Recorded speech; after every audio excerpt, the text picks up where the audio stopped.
വ്യക്തിഗത വിവരങ്ങളുടെ സുരക്ഷ ഉറപ്പാക്കാൻ താമസക്കാരും സന്ദർശകരും ശ്രദ്ധിക്കണമെന്ന ശക്തമായ മുന്നറിയിപ്പുമായി ദുബായ് താമസ കുടിയേറ്റകാര്യ വകുപ്പ്. സൈബർ തട്ടിപ്പുകൾ വൻതോതിൽ വർദ്ധിക്കുന്ന സാഹചര്യത്തിലാണ് GDRFയുടെ മുന്നറിയിപ്പ്. സംശയമുള്ള ഓൺലൈൻ ലിങ്കുകൾ തുറക്കരുതെന്നും അപരിചിതരുമായി ആശയവിനിമയം നടത്തരുതെന്നും അധികൃതർ നിർദ്ദേശിച്ചു.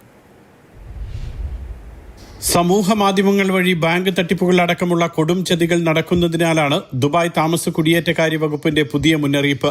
നിരന്തരം ബോധവൽക്കരണം നടത്തിയിട്ടും ചിലർ ഇപ്പോഴും തട്ടിപ്പിന് ഇരയാകുന്നുണ്ട്. ഈ സാഹചര്യം പരിഗണിച്ചുകൊണ്ടാണ് GDRFA ശക്തമായ മുന്നറിയിപ്പ് ദുബായിലെ താമസക്കാർക്കും സന്ദർശകർക്കും നൽകുന്നത്.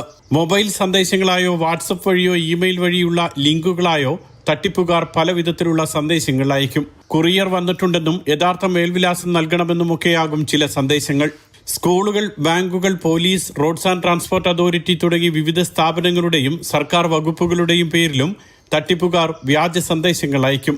ഉറവിടത്തെക്കുറിച്ച് സംശയമുള്ള സന്ദേശങ്ങളോട് പ്രതികരിക്കരുത്. അപരിചിതരുമായുള്ള ആശയവിനിമയം ഒഴിവാക്കണം. സർക്കാരിന്റെ സേവനങ്ങൾ ഉപയോഗിക്കുമ്പോൾ ഔദ്യോഗിക ചാനലുകൾ മാത്രമേ പ്രയോജനപ്പെടുത്താവൂ എന്നും GDRFA അധികൃതർ ആവർത്തിച്ചു. വ്യാജ ഫോൺ കോളുകളും സന്ദേശങ്ങളും വഴിയുള്ള തട്ടിപ്പുകൾക്കെതിരായ പരാതി കൈകാര്യം ചെയ്യുന്നതിനായി പ്രത്യേക സംവിധാനവും ജനറൽ ഡയറക്ടറേറ്റിൽ ആരംഭിച്ചിട്ടുണ്ട്. ഇതിനായി ടോൾ ഫ്രീ നമ്പറായ 800-5111 എന്ന നമ്പറിൽ ബന്ധപ്പെടണമെന്നും അധികൃതർ നിർദ്ദേശിച്ചു. Mathrubhumi news, Dubai.